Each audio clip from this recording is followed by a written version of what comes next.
Hello students, कैसे हैं आप सब। Welcome to our YouTube channel knowledge hub. Knowledge hub में एक बार आपका फिर से स्वागत है। स्टूडेंट्स, आज ये हम क्लास है, ये हरियाणा जीके की क्लास है इसमें। और ये क्लास इम्पोर्टेंट क्यों है? क्योंकि जो अब सीईटी का एग्ज़ाम होने वाला है उसके हिसाब से यहाँ से क्वेश्चन ज़रूर बनेंगे। इस क्लास में हम जो देखने वाले हैं आज वो है हरियाणा के current affair. Haryana current affair की सीरीज़ हमने चला रखी है। पहले हमने अगस्त की डाली थी, फिर सितंबर महीने की, उसके बाद मई और जून की डाल दी, और अब ये है जुलाई की। हरियाणा करंट अफेयर है ये जुलाई मंथ के लिए, ठीक है। यानी कि लगभग लास्ट के 5 से 6 महीने की करंट अफेयर हमने डाल दी है। और जो करंट अफेयर आएगी 2024 की वो इन्हीं 6 महीनों में से आ जाएगी। मई, जून, जुलाई, अगस्त, सितंबर, और इसके बाद अक्टूबर महीने की रहती है, वो भी जल्दी ही डाल दी जाएगी। पहले हमने सितंबर की डाली थी, फिर अगस्त की डाली थी, उसके बाद मई की, फिर जून की, और अब ये जुलाई महीने की है, ठीक है। और इस क्लास के पीडीएफ के लिए जो डिस्क्रिप्शन बॉक्स में टेलीग्राम चैनल का लिंक दे रखा है, वहाँ से आप टेलीग्राम चैनल ज्वाइन कर लीजिए। वहाँ पे जो नॉलेज है टेलीग्राम चैनल है, वहाँ पे आपको इसकी पीडीएफ भी मिल जाएगी। साथ के साथ जो कैंडिडेट नए हैं तो यूट्यूब पर भी अपना नॉलेज हब जो चैनल है इसको सब्सक्राइब कर लें, ताकि आपको टाइम टू टाइम सारी अपडेट्स मिलती रहें। तो चलिए आज की क्लास हम स्टार्ट करते हैं। और ये क्लास है हरियाणा करंट अफेयर जुलाई महीने के लिए, ठीक है। हरियाणा करंट अफेयर है जुलाई 2024 की। तो फटाफट से ये क्लास देख लेते हैं क्या क्या है जुलाई महीने के करंट अफेयर्स के अंदर। क्लास थोड़ी लंबी हो सकती है, आराम से देखना, क्वेश्चन यहीं से बनेंगे सारे। क्वेश्चन नंबर फर्स्ट से स्टार्ट करते हैं इसमें, और इसमें है कि हरियाणा में एनटीपीसी विद्युत व्यापार निगम लिमिटेड, एनटीपीसी जो विद्युत प्रचार निगम लिमिटेड है, और उसने किस नगर निगम के साथ वेस्ट टू चारकोल संयंत्र के लिए एक सहमति पत्र पर हस्ताक्षर किए हैं। यानी कि दो नगर निगम हैं और उन्होंने एनटीपीसी के साथ एक सहमति पत्र पर साइन किए हैं, और यह है वेस्ट टू चारकोल संयंत्र स्थापित करने के लिए। तो वो है गुरुग्राम और फरीदाबाद। गुरुग्राम और फरीदाबाद नगर निगम ने एनटीपीसी विद्युत व्यापार निगम लिमिटेड के साथ एक सहमति पत्र पर हस्ताक्षर करे हैं। इसमें क्या चीज़ है ये, और ये जो सहमति पत्र है जो वेस्ट टू चारकोल का, इसका है कि इस सहमति पत्र के अनुसार फरीदाबाद और गुरुग्राम में कचरे से हरित चारकोल उत्पादित करने के लिए संयंत्र स्थापित किए जाएंगे। यानी कि जो गार्बेज होता है, जो कचरा होता है, जो उससे चारकोल बनाने के लिए यहाँ पर काम किया जाएगा। गुरुग्राम और फरीदाबाद डिस्ट्रिक्ट के अंदर फिलहाल ये शुरू किया गया है। भारत में जो सबसे पहले जो ग्रीन चारकोल संयंत्र जो स्थापित किया गया था वो उत्तर प्रदेश के वाराणसी में स्थापित किया गया था। उत्तर प्रदेश के वाराणसी में पहला जो ग्रीन चारकोल जो संयंत्र है, ग्रीन चारकोल संयंत्र का क्या काम है, जो कूड़ा कचरा जो होता है उससे जो चारकोल जो बनाते हैं वो बनाना, हरित चारकोल का निर्माण किया जाएगा, हरित चारकोल को उत्पादित किया जाएगा। तो हरियाणा में कौन कौन से नगर निगम है? गुरुग्राम और फरीदाबाद, एनटीपीसी के साथ इनका एक साइन हुआ है एग्रीमेंट। भारत में सबसे पहले कहाँ पर है ये? उत्तर प्रदेश के वाराणसी में स्थित है ये पहला। और ये डिस्क्रिप्शन बॉक्स में यहाँ पे जो टेलीग्राम और यूट्यूब चैनल दोनों के लिंक यहाँ पे दे रखे हैं, आपको दोनों ही जगह आपको ज्वाइन कर लेना है। टेलीग्राम पे भी जुड़ जाना और यूट्यूब को भी सब्सक्राइब कर लेना। आगे है question number second. Question number second है, हरियाणा सरकार ने किस जिले के राजकीय महाविद्यालय का नाम गुरु गोरखनाथ के नाम पर करने का फैसला लिया है? तो ये है हिसार जिले में। पहले इसका नाम था गोरक्षनाथ, उसको नाम रिनेम करके गुरु गोरखनाथ इसका नाम कर दिया गया है। गवर्नमेंट कॉलेज का हिसार के अंदर है ये। कहाँ पर है ये? हिसार डिस्ट्रिक्ट के अंदर गुरु गोरखनाथ गवर्नमेंट कॉलेज कर दिया है। अगला क्वेश्चन है, ये काफ़ी इंपॉर्टेंट क्वेश्चन है, काफ़ी चर्चा में रहता है ये, कि केंद्र सरकार की किस स्कीम के तहत अम्बाड़ा में एयरपोर्ट शुरू करने की तैयारी हो रही है? नेक्स्ट है क्वेश्चन नंबर 3, और ये मोस्ट इंपॉर्टेंट क्वेश्चन आप लगा के चलना। क्वेश्चन है, केंद्र सरकार किस स्कीम के तहत अम्बाड़ा में एयरपोर्ट शुरू करने की तैयारी कर रही है? अम्बाड़ा डिस्ट्रिक्ट के अंदर एयरपोर्ट शुरू होने की तैयारी हो रही है, यानी कि अम्बाड़ा में एयरपोर्ट बनने जा रहा है। तो केंद्र सरकार ने एक स्कीम लॉन्च की थी और वो है उड़ान स्कीम, UDAN। उड़ान का मतलब था उड़े देश का आम नागरिक। कई बार इसकी फुल फॉर्म पूछ जाती है उड़ान स्कीम की, उड़े देश का आम नागरिक। ये उड़ान स्कीम है, इसके तहत अम्बाड़ा में एयरपोर्ट बनेगा। सरकार इस साल रीजनल एयर कनेक्टिविटी स्कीम उड़ान के तहत 8 राज्य और केंद्र शासित प्रदेशों में 12 नए एयरपोर्ट शुरू करने की योजना बना रही है। 8 स्टेट प्लस यूटी को मिलाकर 8 जगह पर टोटल 12 नए एयरपोर्ट बनाए जाएंगे इस उड़ान स्कीम के तहत। उड़े देश का आम नागरिक। और ये जो स्कीम है ये है रीजनल एयर कनेक्टिविटी स्कीम, यानी कि जो क्षेत्रीय जो आपस में हवाई जहाज से जोड़ने की स्कीम एयर रूट से, ठीक है। यानी कि अम्बाड़ा से अगर फ़्लाइट जाएगी तो दिल्ली जाएगी या ठीक है, इस हिसाब से नियर बाई स्टेशन के लिए ही उड़ेगी। इंटरनेशनल फ़्लाइट्स यहाँ पर नहीं उड़ेंगी फिलहाल। तो अम्बाड़ा में तैयार किया जा रहा है उड़ान स्कीम के तहत। और टोटल इंडिया के अंदर 8 राज्य और केंद्र शासित प्रदेश हैं जिसमें टोटल 12 नए एयरपोर्ट बनाए जाएंगे। अब इसमें देखते हैं कौन कौन सी जगह पर ये एयरपोर्ट बनाए जाएंगे। तो ये जो उड़ान स्कीम के तहत जो 12 एयरपोर्ट बनेंगे, हरियाणा में बनेगा अम्बाड़ा के अंदर, एमपी के अंदर है रीवा दतिया, और उसके बाद छत्तीसगढ़ की बात करते हैं तो यहाँ पर है अंबिकापुर। यूपी के अंदर 2 बनेंगे, मुरादाबाद और सहारनपुर। इसके अलावा महाराष्ट्र के अंदर है अमरावती और सोलापुर, ठीक है। इसके बाद दमन और द्वीप में है दमन। तमिलनाडु के अंदर भी 2 है, वेल्लोर और नैवली। और अंडमान निकोबार में है शिवपुर। ये टोटल 12 नए एयरपोर्ट बनाए जाएंगे, ठीक है। ये टोटल 8 स्टेट और यूटी है, हरियाणा, मध्य प्रदेश, छत्तीसगढ़, उत्तर प्रदेश, महाराष्ट्र, दमन द्वीप, तमिलनाडु और अंडमान निकोबार। ये टोटल 8 राज्य प्लस केंद्र शासित प्रदेशों के अंदर 12 नए एयरपोर्ट बनाए जाएंगे उड़ान स्कीम के तहत। अगला है क्वेश्चन नंबर, अच्छा क्वेश्चन नंबर 3 दोबारा से रिपीट कर दिया क्वेश्चन नंबर, ये क्वेश्चन नंबर 3, क्वेश्चन नंबर 4 हालांकि। और इसमें क्वेश्चन दिया गया है कि हरियाणा के किस जिले का मिंधानी सेना के 118 अर्जुन टैंकों के लिए कंचन कवच बनाएगा। कंचन कवच जो बनाए जाएंगे हरियाणा के किस जिले की मिंधानी, और वो है रोहतक। कहाँ के है? रोहतक डिस्ट्रिक्ट से। अगला क्वेश्चन है अंतर्राष्ट्रीय हैंडबॉल चैंपियनशिप में हरियाणा के ऋषभ ने कौन सा पदक जीता है। तो इंटरनेशनल जो हैंडबॉल चैंपियनशिप हुई थी उसमें हरियाणा के जो ऋषभ है उसने स्वर्ण पदक जीता है। और ये चैंपियनशिप कहाँ पे हुई थी? जयपुर के अंदर, जयपुर राजस्थान के अंदर हुई थी अंतर्राष्ट्रीय हैंडबॉल चैंपियनशिप। हरियाणा के ऋषभ ने इसमें गोल्ड मेडल जीता है। अगला है क्वेश्चन नंबर 5, हरियाणा के किस विश्वविद्यालय की किस यूनिवर्सिटी के प्रोफेसर JB दहिया और डॉक्टर शुभम के फ्लेम रिटार्डेड कॉटन फैब्रिक को पेटेंट मिला है। फ्लेम रिटार्डेड कॉटन फैब्रिक जो है उसको पेटेंट दिया गया है। तो ये जो प्रोफेसर हैं ये GJU हिसार के, गुरु जम्बेश्वर यूनिवर्सिटी हिसार के 2 प्रोफेसर हैं, JB दहिया और डॉक्टर शुभा। इनको फ्लेम रिटार्डेड कॉटन फैब्रिक का पेटेंट इनको दिया गया है। अगला क्वेश्चन है क्वेश्चन नंबर 6। क्वेश्चन नंबर 6 है हरियाणा को 2024-25 के जो वित्तीय बजट था उसमें रेल के लिए कितने रुपए मिले हैं। रेलवे जो बजट है, दोनों बजट सेम एक साथ ही आने लग गए, तो इसमें हरियाणा को अकेले हरियाणा को रेल के लिए कितने रुपए मिले हैं।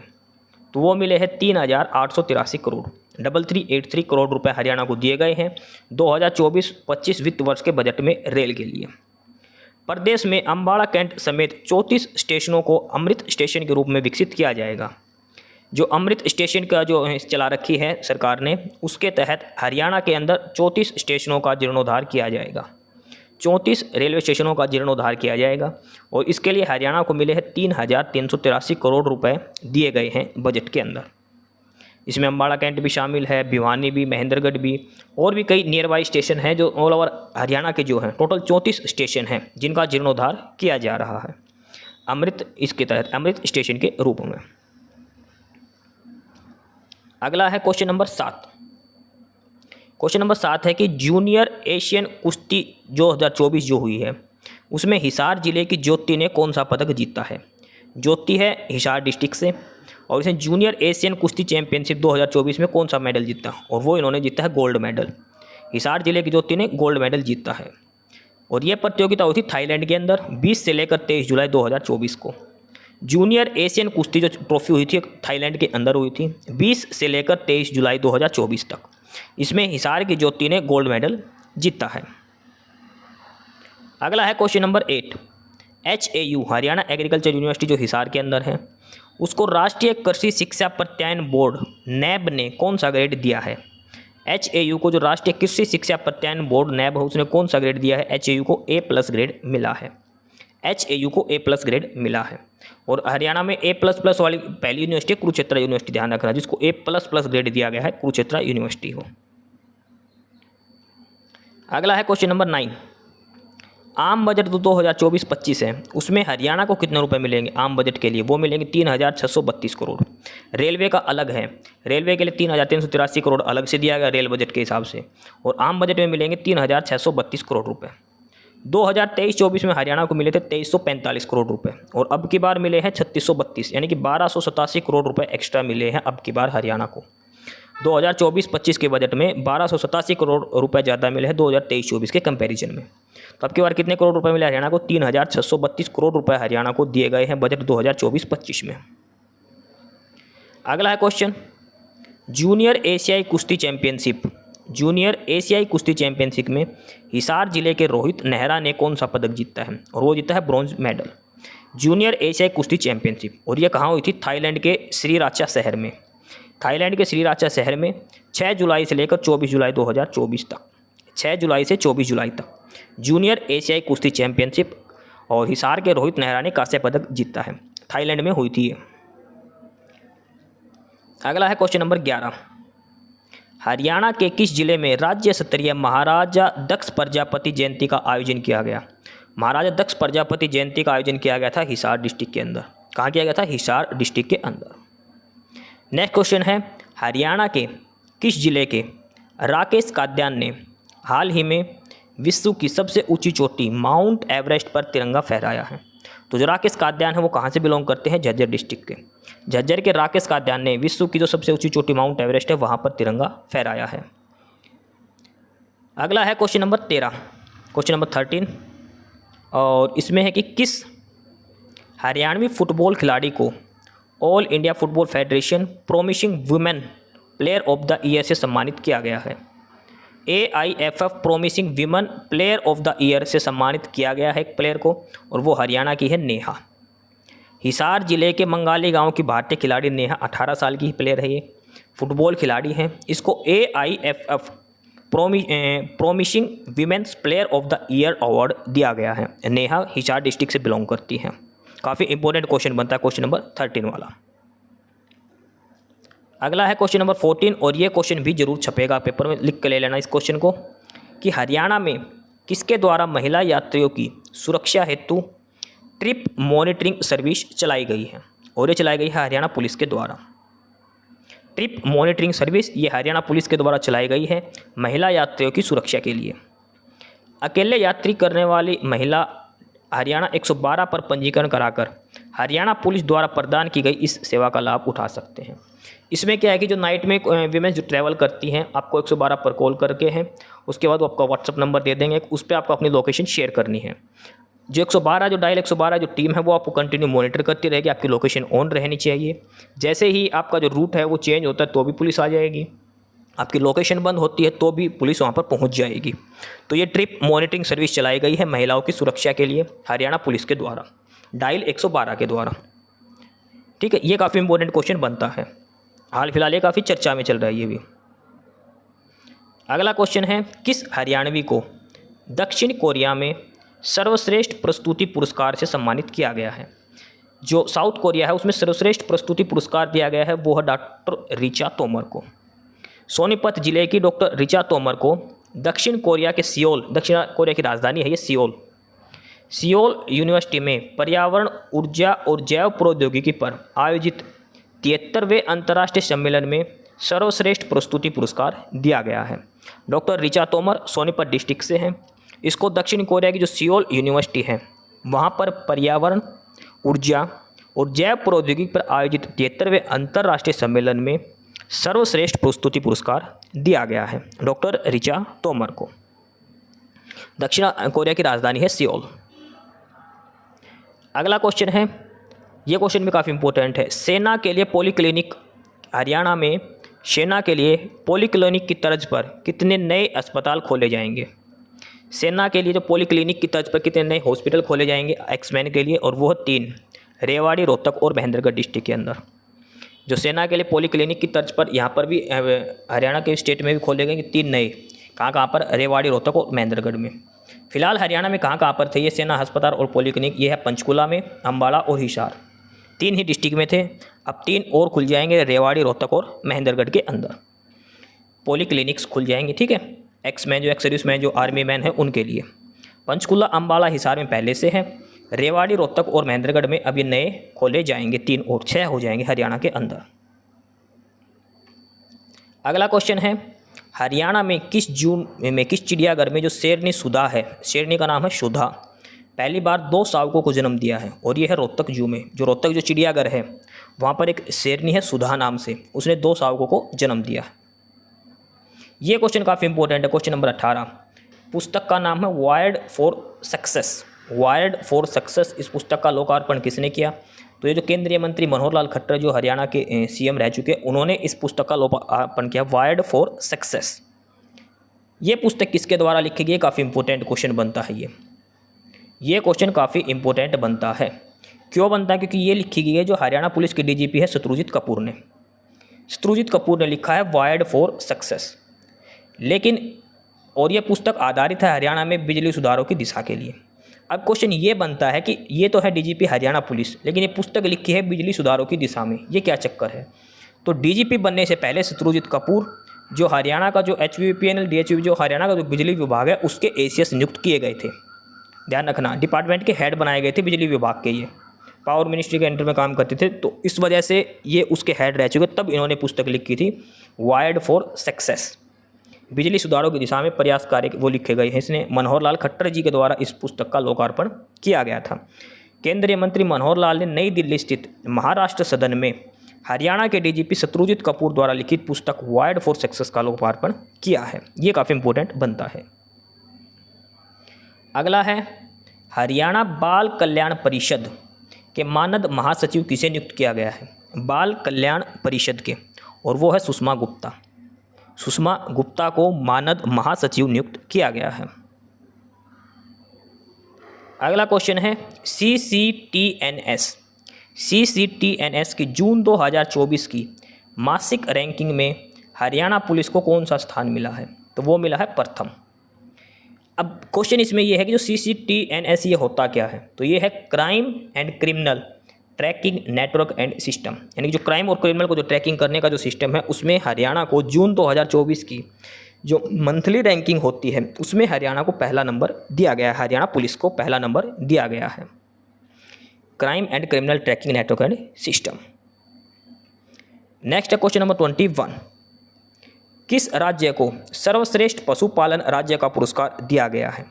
तो सर्वश्रेष्ठ पशुपालन राज्य का पुरस्कार ये हरियाणा को दिया गया है। सर्वश्रेष्ठ पशुपालन राज्य का पुरस्कार हरियाणा को दिया गया है। हरियाणा का प्रथम PM दिव्यासा केंद्र किस जिले में खोला जा रहा है? और ये खोला जा रहा है महेंद्रगढ़ डिस्ट्रिक्ट के अंदर। हरियाणा का प्रथम PM दिव्यासा केंद्र किस जिले में खोला जा रहा है? महेंद्रगढ़ डिस्ट्रिक्ट के अंदर खोला जा रहा है। क्वेश्चन नंबर 23 भी काफ़ी इंपॉर्टेंट है। ये करंट अफेयर का इस महीने की तो करंट अफेयर में सारे ही क्वेश्चन मोस्ट इंपॉर्टेंट क्वेश्चन दे रखे हैं। ये हरियाणा में डाक विभाग ने किस किले को मुहर के रूप में अंकित किया है? और वो है जफरगढ़ का किला, और यह जींद डिस्ट्रिक्ट के अंदर जुलाना तहसील है, वहाँ पर एक मुहर चलाई है हरियाणा के डाक विभाग ने, और उस पर किसकी मोहर छपी है? जफरगढ़ का जो किला है जुलाना के अंदर, उसकी मोहर इस पर छपी है। अगला है क्वेश्चन नंबर 24, हरियाणा राज्य ने राज्य के कितने प्राचीन स्मारकों को संरक्षित घोषित किया है? तो वो है 11। हरियाणा राज्य ने राज्य के कितने प्राचीन स्मारकों को संरक्षित घोषित किया है? वो है 11। 11 कौन कौन से स्मारक है जिनको संरक्षित घोषित किया है, वो हम इसमें देख लेते हैं, क्योंकि इनमें से किसी भी स्मारक का नाम आ सकता है कि ये स्मारक कहाँ पर है। तो पलवल के गढ़ी पट्टी गाँव में है काचीखेड़ा, पलवल के गढ़ी पट्टी गाँव में है काचीखेड़ा। दूसरा है नूह के पल्ला गांव में शेख मूसा की दरगाह, ये क्वेश्चन कई बार आया है, शेख मूसा की दरगाह कहाँ पर है? नूह के पल्ला गांव में। और झूलती मीनार भी कहाँ है? नूह के अंदर। गुरुग्राम के सोहना की लाल गुंबद कुतुब खान की मस्जिद। होडल में है सती का तालाब और छतरी। जींद डिस्ट्रिक्ट के अंदर धरौंदा खेड़ा गांव का प्राचीन स्थल और जफरगढ़ गांव का किला जफरगढ़, इनको संरक्षित घोषित किया गया है। फतेहाबाद के बट्टू गांव के प्राचीन टीला करणकोट को, ये उन सभी के नाम है। टोटल 11 जो संरक्षित क्षेत्र है उनके। भिवानी में जो लोहारू का किला है वो है। फरीदाबाद के बल्लभगढ़ में रानी की छतरी और तालाब। हिसार के मुगलपुरा में स्थित टीला मुगलपुरा को संरक्षित घोषित किया है। तो ये टोटल 9 अलग अलग डिस्ट्रिक्ट के अंदर 11 ऐसे स्थल हैं जिनको संरक्षित घोषित किया है। ये 11 ऐसे हैं नू के अंदर 2 है और गुरुग्राम के अंदर 2 हैं, बाकी सभी में एक एक दिया गया है। काचीखेड़ा पलवल में है, नू के अंदर है शेख मूसा की मस्जिद, कुतुब मीनार। सोहना के अंदर है लाल गुंबद और कुतुब खान की मस्जिद। होडल के अंदर है सती का तालाब और छतरी। जींद के अंदर है किला जफरगढ़। फतेहाबाद के अंदर है टीला कर्णकोट। भिवानी के अंदर है लोहारू का किला। फरीदाबाद के अंदर रानी की छतरी और तालाब। और हिसार के मुगलपुरा में टीला मुगलपुरा। इनको संरक्षित धरोहर माना है हरियाणा सरकार ने। अगला है क्वेश्चन नंबर 25। हरियाणा का कौन सा विश्वविद्यालय न्यूजीलैंड के मैसी विश्वविद्यालय के साथ मोरिंगा पर मौसम प्रभाव पर शोध करेगा? यानी कि हरियाणा की कौन सी यूनिवर्सिटी जो न्यूजीलैंड की जो मैसी यूनिवर्सिटी है उसके साथ मोरिंगा पर मौसम के प्रभाव पर शोध करेगी? और वो है चौधरी चरण सिंह एग्रीकल्चर यूनिवर्सिटी है। जो चौधरी चरण सिंह हरियाणा कृषि विश्वविद्यालय ये न्यूजीलैंड की मैसी यूनिवर्सिटी के साथ मोरिंगा पर मौसम के प्रभाव का शोध करेगी। नेक्स्ट है क्वेश्चन नंबर 26। किस राज्य ने सभी गांवों को लाल डोरा मुक्त बना दिया है? लाल डोरा मुक्त बनाया है वो हरियाणा राज्य ने। हरियाणा ने सभी गांवों को लाल डोरा मुक्त बना दिया है। ये योजना कब शुरू थी? सबसे इंपॉर्टेंट क्वेश्चन है कि लाल डोरा मुक्त जो योजना है ये कब शुरू हुई थी? ये हुई थी 25 दिसंबर 2019 को। 25 दिसंबर को सुशासन दिवस मनाया जाता है अटल बिहारी वाजपेयी के जन्मदिन पर। तो 25 दिसंबर 2019 को जो सुशासन दिवस था उस दिन हरियाणा ने लाल डोरा मुक्त बनाने की योजना शुरू करी थी। गाँव को लाल डोरा मुक्त बनाने की योजना 25 दिसंबर 2019 को शुरू करी थी हरियाणा सरकार ने। अगला क्वेश्चन है एशिया की सबसे बड़ी सेब की मंडी का जो इसका निर्माण कार्य का उद्घाटन किसने किया था? तो ये है नायब सिंह सैनी जो सीएम हरियाणा, उन्होंने उद्घाटन किया था। एशिया की सबसे बड़ी सब्जी मंडी कहाँ पर बनाई जा रही है? पंचकुला के पिंजौर में। सबसे बड़ी सेब मंडी जो बनाई जा रही है वो पंचकुला के पिंजौर में बनाई जा रही है। इसका उद्घाटन जो किया था निर्माण कार्य का वो सीएम हरियाणा नायब सिंह सैनी ने किया था। अगला है क्वेश्चन नंबर 28। क्वेश्चन नंबर 28 है कि हरियाणा सरकार ने जो अग्निवीर हैं, जो 4 साल की सर्विस के बाद जो वापस आ जाएंगे उनको नौकरियों में कितना प्रतिशत आरक्षण दिया जाएगा? तो अग्निवीरों को 10% आरक्षण दिया जाएगा। अग्निवीर जो है यानी कि जो 4 साल की सर्विस के बाद आधे वहाँ पर सिलेक्ट हो जाएंगे, आधे बच्चे जो बाहर आ जाएंगे उनको नौकरियों में 10% आरक्षण दिया जाएगा हरियाणा सरकार के द्वारा। अगला है क्वेश्चन नंबर 29। ये भी most important question, question number 29। Bharat राज्य वन रिपोर्ट 2021 के अनुसार हरियाणा में कितने वर्ग किलोमीटर वन क्षेत्र है? भारत राज्य वन रिपोर्ट 2021 के अनुसार हरियाणा में कितने वर्ग किलोमीटर वन क्षेत्र है? और यह 1603 वर्ग किलोमीटर। हरियाणा में कितना वन क्षेत्र है? 1603 वर्ग किलोमीटर। राज्य और केंद्र शासित प्रदेश में चंडीगढ़ में सबसे कम वन क्षेत्र है 23 स्क्वायर किलोमीटर।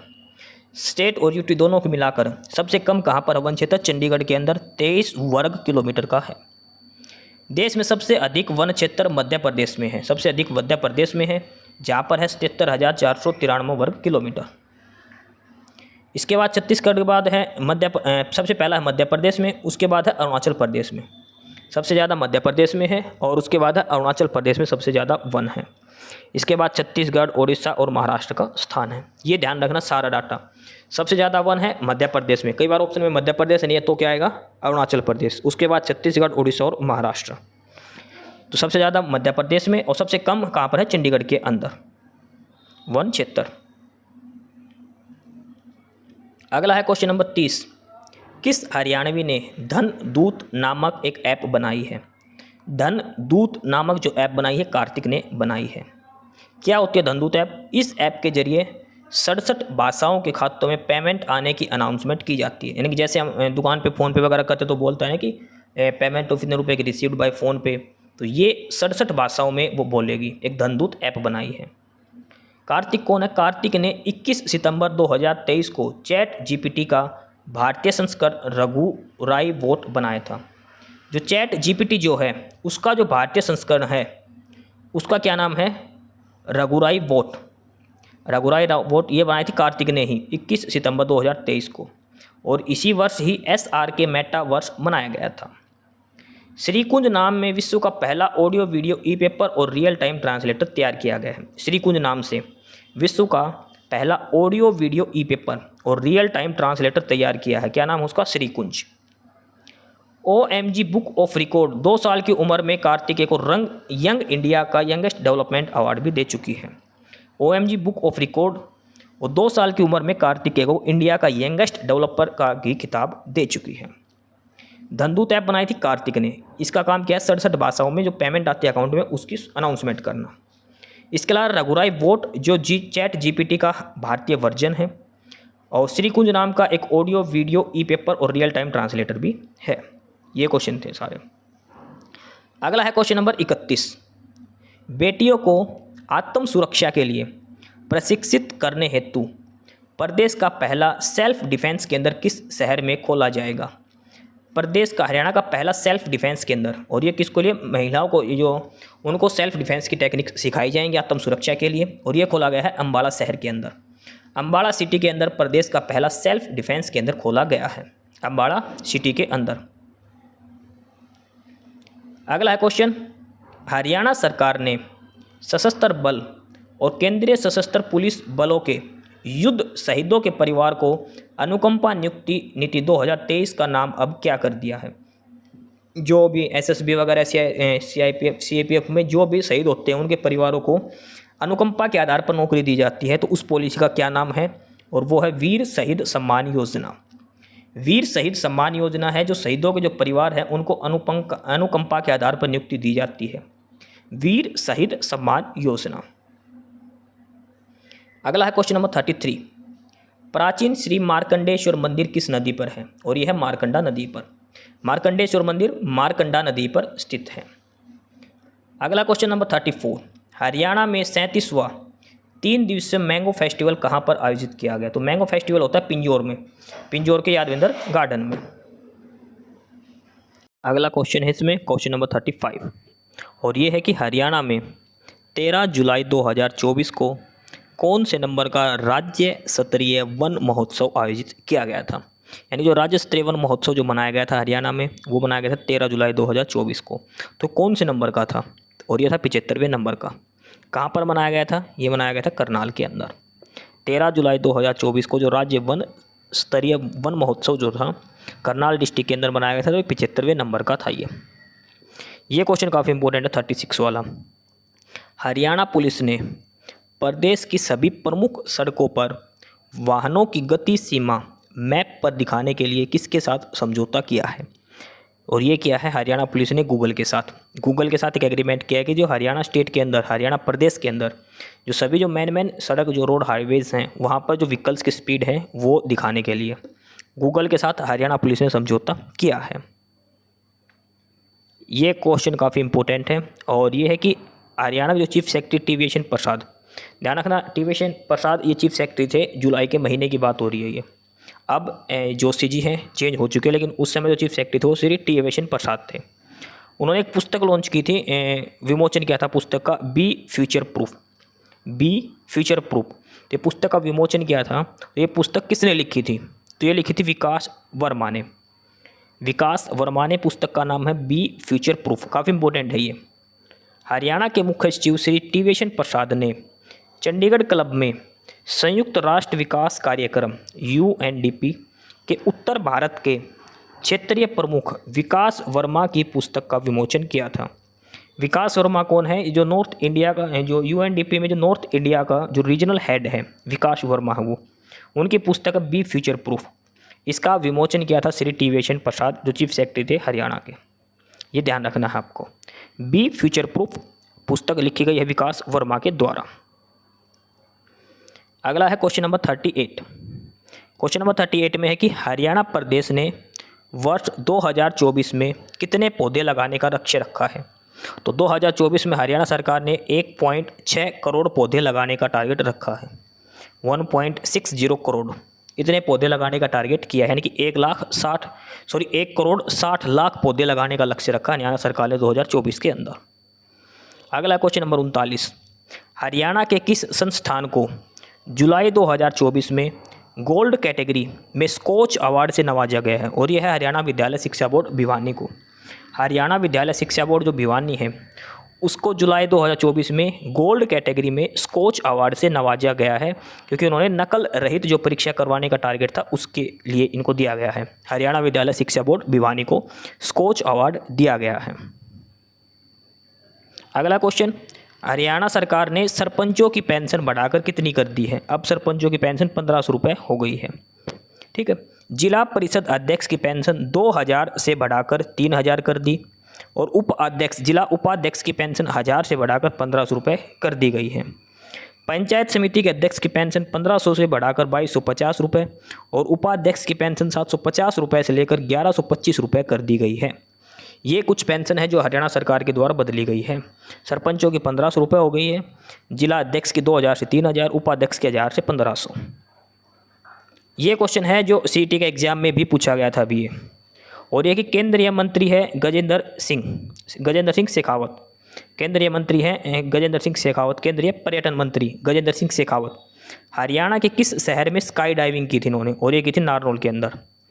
केंद्रीय पर्यटन मंत्री गजेंद्र सिंह शेखावत ने हरियाणा के किस शहर में स्काई डाइविंग की? और ये की थी नारनौल। नारनौल कहाँ है? महेंद्रगढ़ के अंदर। काफ़ी इंपॉर्टेंट क्वेश्चन है, सीईटी का एग्जाम में पूछा गया था। केंद्रीय पर्यटन मंत्री गजेंद्र सिंह शेखावत ने हरियाणा के नारनौल शहर कहाँ पर है? महेंद्रगढ़ के अंदर, वहाँ पर स्काई डाइविंग की थी। अगला है क्वेश्चन नंबर 42, और यह है कि NABL की मान्यता वाली हरियाणा की पहली लैब कौन सी है? NABL की मान्यता वाली हरियाणा की पहली लैब है वो है PGI रोहतक वाली lab, PGI MS lab Rohtak. PGI Rohtak में जो लैब है वो है NABL की मान्यता प्राप्त पहली लैब है। अगला क्वेश्चन है पंजाब और हरियाणा हाई कोर्ट के नए चीफ जस्टिस कौन है? तो वो है justice seal Nagu. Justice seal Nagu, ये क्वेश्चन हमने पढ़ रखा है बहुत बार है, लेकिन दिया क्यों है? इसमें जो नीचे कुछ चेंजेज हुए थे वो सारे इसमें बताए गए हैं। जस्टिस सील नागू से बनने से पहले की बातें देखो। अक्टूबर 2023 को जस्टिस रविशंकर झा रिटायर हो चुके थे, उसके बाद से यह पद रिक्त था। तो उसके बाद जो कार्यवाहक चीफ जस्टिस बनाया गया था वो बनाया था रितु बहरी को, कार्यवाहक मुख्य न्यायाधीश नियुक्त किया गया था। लेकिन जस्टिस रितु बहरी की पदोन्नति के बाद यह पद फिर से रिक्त हो गया था, और जस्टिस GS संधावलिया को कार्यवाहक मुख्य न्यायाधीश बनाया गया। देखो 2023 अक्टूबर 2023 तक था जस्टिस रविशंकर झा। उनके रिटायरमेंट के बाद रितु बहरी जी को कार्यवाहक चीफ जस्टिस बनाया गया था, लेकिन उनका भी प्रमोशन होने के बाद ये सीट फिर खाली हो गई थी। फिर जस्टिस GS संधावलिया को कार्यवाहक मुख्य न्यायाधीश बनाया गया था। अब जो जस्टिस शील नागू जो है ये मध्य प्रदेश के हैं, मध्य प्रदेश के पहले जज थे, अब मध्य प्रदेश से हरियाणा के जज बना दिए, चीफ जस्टिस बना दिए।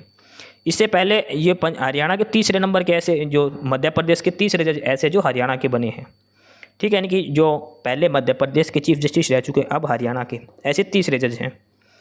इससे पहले 19 सितंबर 1991 को मध्य प्रदेश हाईकोर्ट के जस्टिस विपिन चंद्र शर्मा को पंजाब हरियाणा हाईकोर्ट का चीफ जस्टिस बनाया गया था। उसके अलावा 13 अक्टूबर 2023 को रिटायर हुए चीफ जस्टिस के पद से रिटायर्ड हुए जस्टिस रविशंकर झा भी पहले मध्य प्रदेश हाईकोर्ट के जज के पद पर नियुक्त हुए थे। और अब जो जस्टिस सील नागू है ये भी मध्य प्रदेश के जस्टिस थे, जिनको अब हरियाणा में चीफ जस्टिस बनाया गया है। ठीक है, तो ये इसमें ध्यान रखना, रितु बहरी को कार्यवाहक बनाया गया था, फिर जस्टिस GS संधावलिया को कार्यवाहक बनाया गया था। ठीक है, ये इंपॉर्टेंट इसलिए क्वेश्चन बनता है ये। अगला है क्वेश्चन नंबर 44, हरियाणा के किस शहर में एशिया की पहली स्वास्थ्य अनुसंधान से संबंधित प्री क्लिनिक नेटवर्क सुविधा का उद्घाटन किया गया है? एशिया की पहली स्वास्थ्य अनुसंधान से संबंधित प्री क्लिनिक नेटवर्क सुविधा का उद्घाटन किया गया है, और यह फरीदाबाद के अंदर, फरीदाबाद में एशिया की पहली स्वास्थ्य अनुसंधान से संबंधित प्री क्लिनिक नेटवर्क सुविधा का उद्घाटन किया गया है। क्वेश्चन नंबर 45 है, second hockey India north zone championship, hockey India north zone championship जो सेकंड नंबर की है, इसमें हरियाणा ने कौन सा मेडल जीता? और ये जीता सिल्वर मेडल। फाइनल में हरियाणा हार गया था। हॉकी इंडिया नॉर्थ जोन का, इंडिया का जो नॉर्थ जोन का जो हॉकी चैंपियनशिप है सेकंड नंबर की है, इसमें हरियाणा ने सिल्वर मेडल जीता है। किस हरियाणवी को शौर्य चक्र पुरस्कार 2024 से नवाजा गया है? और वो है भीम सिंह। शौर्य चक्र पुरस्कार 2024 से नवाजा गया है भीम सिंह को। अगला है क्वेश्चन नंबर 47, किस हरियाणवी ने यूरोपीय महाद्वीप के पर्वत की चोटी एल्ब्रूस को फतेह किया है? और वो है प्रोफेसर मनोज कुमार हिसार। ये यूरोप के जो सबसे ऊंचा पर्वत एल्ब्रूस उसको फतेह किया है। अम्बाड़ा में बेस्ट मदर अवार्ड से कितनी महिलाओं को सम्मानित किया गया है? तो बेस्ट मदर अवार्ड से 444 महिलाओं को सम्मानित किया गया है। 444 महिलाओं को सम्मानित किया गया है। अगला है क्वेश्चन नंबर 49। हरियाणा के किस जिले में एकमात्र एकीकृत मधुमक्खी पालन विकास केंद्र स्थित है? एकीकृत मधुमक्खी पालन विकास केंद्र कहाँ पर है? और यह है कुरुक्षेत्र डिस्ट्रिक्ट के अंदर। एकीकृत मधुमक्खी पालन विकास केंद्र हरियाणा में कुरुक्षेत्र डिस्ट्रिक्ट के अंदर है। क्वेश्चन नंबर 50 है, पंचकुला में किस देश के सहयोग से 115 करोड़ रुपए की लागत से उत्कृष्टता केंद्र बनेगा? पंचकुला में एक उत्कृष्टता केंद्र बन रहा है 115 करोड़ से। कौन से देश के सहयोग से? इंग्लैंड के सहयोग से। इसका आंसर हो जाएगा इंग्लैंड। ये है क्वेश्चन नंबर 51 जो मोस्ट इंपॉर्टेंट क्वेश्चन है। मोस्ट इंपॉर्टेंट क्वेश्चन है। ये क्वेश्चन काफ़ी एक्सप्लेन किया हुआ है, आपको आसानी से तसल्ली से इसको पढ़ना है। ठीक है, अच्छे से डिटेल में एक्सप्लेनेशन दी गई है। जो BNS लगाया है भारतीय न्याय संहिता, उसमें 3 नए कानून दिए गए हैं।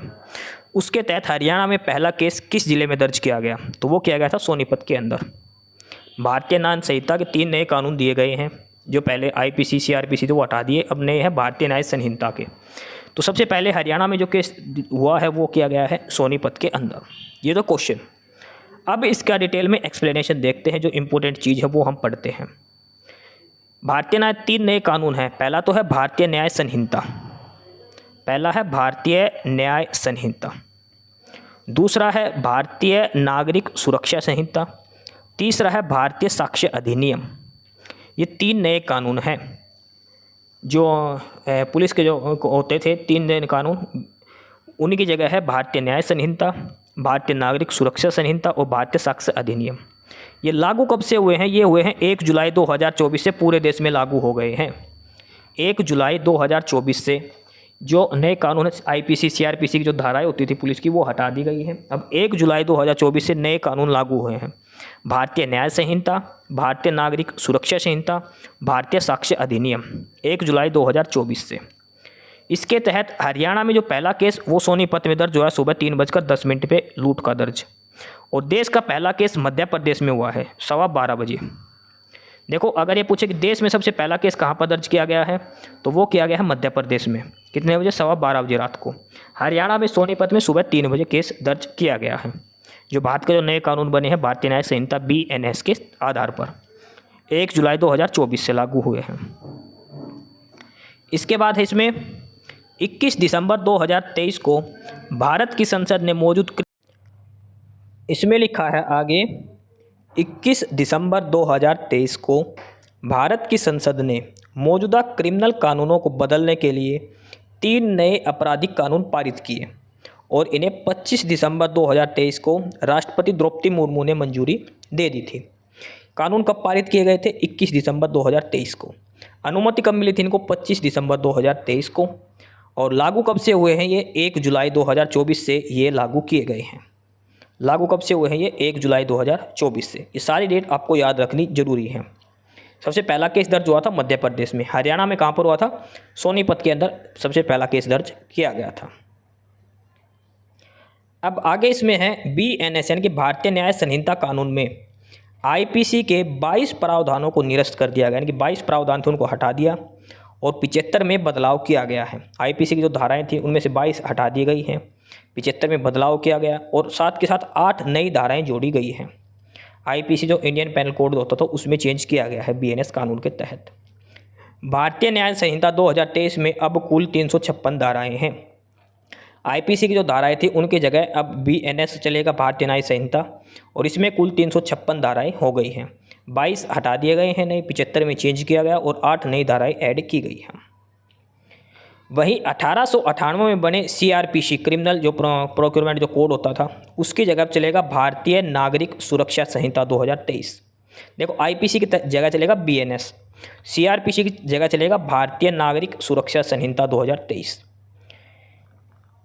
अब इसमें क्या है, जो भारतीय नागरिक सुरक्षा संहिता के जरिए CRPC के 9 प्रावधानों को निरस्त कर दिया गया, 160 प्रावधानों में बदलाव किया गया और 9 नए प्रावधान ऐड किए गए हैं। 9 को तो हटा के 9 नए ऐड किए गए और 160 में बदलाव किया गया है जो CRPC की जो धाराएं थी उनमें। भारतीय नागरिक सुरक्षा संहिता और अब उसमें टोटल कितनी धाराएं हो गई? 533।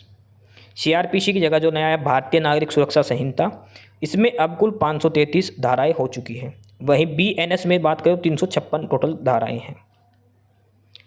ये क्वेश्चन आएगा कि सीआरपीसी की जगह कौन सा आ गया, आईपीसी की जगह कौन सा आ गया, एविडेंस एक्ट की जगह कौन सा आ गया। इसके अलावा 1872 में बना इंडियन एविडेंस कोड की जगह अब भारतीय साक्ष्य संहिता 2023 लागू हो गया है।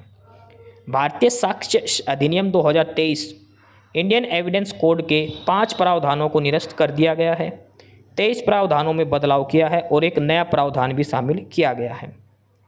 भारतीय साक्ष्य संहिता 2023 ये यानी कि इसमें यह है कि भारतीय साक्ष्य संहिता 2023 में अब जो पहले जो इंडियन एविडेंस कोड के 5 तो हटा दिए गए, 5 प्रावधान, तो 23 प्रावधान बदल दिए गए और एक नया प्रावधान ऐड कर दिया गया है। और अब जो भारतीय जो साक्ष्य अधिनियम है इसमें कुल धाराएं कितनी हो गई है? 170 धाराएं हो गई हैं।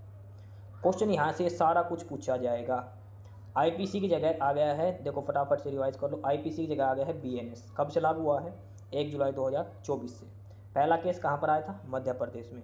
हरियाणा में पहला केस कहाँ पर आया? सोनीपत में। बीएनएस में 22 प्रावधान हटा दिए गए, आईपीसी के 75 बदल दिए गए, 8 नए जोड़ दिए, तो बीएनएस में टोटल धाराएं हो गई हैं 356। बीएनएस किसकी जगह आया है? आईपीसी की जगह पर आया है। उसके बाद आगे था सीआरपीसी। सीआरपीसी की जगह कौन सा आ गया? भारतीय नागरिक सुरक्षा संहिता 2023। इसमें कुल धाराएं कितनी हो गई? 533। 9 बदल दी गई हैं, 9 हटा के 9 नई ऐड कर दी और 160 में चेंजमेंट किया गया है। उसके अलावा जो इंडियन एविडेंस कोड था उसकी जगह कौन सा आ गया है? भारतीय साक्ष्य संहिता 2023। इसमें 5 प्रावधान हटा दिए गए, एक नया प्रावधान ऐड कर दिया गया और 23 प्रावधानों में संशोधन किया गया है। जो भारतीय साक्ष्य संहिता है अब उसमें कुल कितनी धाराएं हो गई हैं? 170 टोटल धाराएं हो चुकी हैं। ये सारा था नए जो कानून बनाए हैं, जो क्रिमिनल जो कोड थे पहले, जो आपराधिक कानून थे उनकी जगह ये 3 नए कानून बने हैं। भारतीय न्याय संहिता, भारतीय नागरिक सुरक्षा संहिता और भारतीय साक्ष्य अधिनियम, ये 3 नए इसमें जोड़े गए हैं। ठीक है, ये सारे इनमें डिटेल में था। अगला है क्वेश्चन नंबर 52। क्वेश्चन नंबर 52 पर है, नई दिल्ली में आयोजित आयुष्मान भारत गुणवत्ता स्वास्थ्य कार्यक्रम में हरियाणा के कितने अस्पतालों को पुरस्कृत किया गया है? आयुष्मान भारत गुणवत्ता स्वास्थ्य कार्यक्रम में हरियाणा के कितने हॉस्पिटल को इनाम दिया गया, पुरस्कृत किया गया? वो 3 हॉस्पिटल हैं। पहला तो है सिविल हॉस्पिटल सेक्टर 10 गुड़गांव, दूसरा है सब डिस्ट्रिक्ट हॉस्पिटल होडल पलवल के अंदर, तीसरा है community health centre Gannaur Sonipat के अंदर। ये 3 हॉस्पिटल है जिनको पुरस्कृत किया गया है। दिल्ली में आयोजित हुआ था आयुष्मान भारत गुणवत्ता स्वास्थ्य कार्यक्रम, ये 3 हॉस्पिटल पुरस्कृत किए गए हैं। तो ये सब थे जुलाई महीने के करंट अफेयर। जुलाई 2024 में हरियाणा की जो करंट अफेयर थी ये सारे क्वेश्चन आपको करवा दिए हैं। 52 टोटल 53 क्वेश्चन इसके अंदर हैं। सीरियल नंबर 52 है, लेकिन 3 नंबर क्वेश्चन 2 बार रिपीट है, तो 53 क्वेश्चन इसके अंदर हैं। लगभग सारा कुछ कवर करवा दिया है। एडिशनल चीज़ें इसमें एक्सप्लेन की गई हैं और जो मोस्ट इम्पोर्टेंट है इस महीने के लगभग सारे ही क्वेश्चन इम्पोर्टेंट इसमें बनते हैं। तो ये सारे क्वेश्चन आपको करने हैं और लगभग मई से लेकर अब सितंबर तक के सारे करंट अफेयर की वीडियो 1 बाय 1 करके आपको अपलोड कर दी गई है। बचता है सिर्फ अक्टूबर महीना और नवंबर। अक्टूबर की भी अपलोड कर दी जाएगी, उसके बाद नवंबर की। तो आप अपनी तैयारी जारी रखें। हरियाणा का जो भी एग्ज़ाम होगा जिसमें 2024 की करंट अफेयर पूछी जाएगी तो ये 6 महीने की करंट अफेयर ज़रूर आएगी। सीटी के एग्ज़ाम में सारी करंट अफेयर आएगी, यहीं से क्वेश्चन बनेंगे करंट अफेयर के। मोस्ट इंपॉर्टेंट सिलेक्टेड क्वेश्चन आपको करवाए हैं ये सारे के सारे। ये सारे क्वेश्चन आपको करके जाना है, चाहे हरियाणा का कोई भी एग्ज़ाम हो, HPSC का हो चाहे SSC का हो। खासकर ये जो CET का एग्ज़ाम है उसके लिए मोस्ट इंपॉर्टेंट क्लास है, HSCC CET के लिए। हरियाणा करंट अफेयर थी ये जुलाई 2024 के लिए। ये सारा कुछ आपको समझा दिया गया है। उसके अलावा भी डेली जीके की क्लास अलग अलग अपलोड की जा रही है हरियाणा जीके की, आप वो भी देखते रहना है, आपके सारे टॉपिक्स कवर करवा दिए जाएंगे। तो फिलहाल यही था आज की इस क्लास में। एस्पिरेंट्स यही था आज की इस वीडियो में आपके लिए, ठीक है। और बाकी अगर कुछ नहीं समझ में आया या कुछ पूछना हो या फिर किसी स्पेसिफिक टॉपिक पे पूछना हो, वीडियो बनवानी हो, तो आप कमेंट बॉक्स में कमेंट कर सकते हैं, ठीक है। बाकी आप हमारा चैनल नॉलेज हब को सब्सक्राइब जरूर करें, अपने फ्रेंड्स को रिकमेंड करें और वीडियो को लाइक करें, शेयर करिए, जुड़े रहिए हमारे साथ। मिलते रहेंगे आपके साथ रोज़ रोज़ नए कंटेंट के साथ, नई अपडेट्स के साथ, ठीक है। और चैनल को शेयर ज़रूर करें अपने फ्रेंड्स के साथ। एक बार फिर से जो एस्पिरेंट्स जो कैंडिडेट्स नए हैं वो चैनल को सब्सक्राइब ज़रूर करें अपने चैनल नॉलेज हब, ठीक है। मिलते हैं नई अपडेट्स के साथ, तब तक के लिए बाय।